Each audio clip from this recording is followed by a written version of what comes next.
నాకు ఇంకొకటి కావాలనుకుంటే ఈ లిస్ట్ మాత్రం కాపీ చేసుకొని కింద పేస్ట్ చేసి దాంట్లో ఇక్కడ ఏం కావాలో అది మార్చుకునేస్తాం.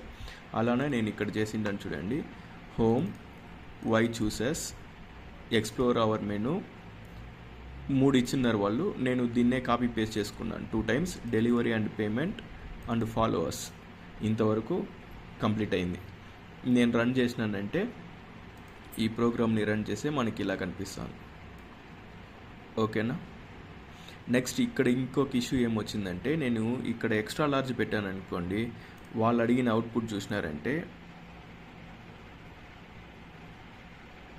ఎక్స్ట్రా లార్జ్ పెట్టినప్పుడు వాళ్ళకి రైట్ సైడ్లో కావాలి. దానికోసం నేనేం చేశానంటే మార్జిన్ని లెఫ్ట్ అలైన్ చేసుకున్నా. లెఫ్ట్ అలైన్ ఆటో అని పెట్టినామంటే మార్జిన్ అనేది సెట్ అయిపోతుంది. ఇక్కడ పెట్టాను చూడండి, మార్జిన్ హైఫన్ ఆటో అని పెట్టినామంటే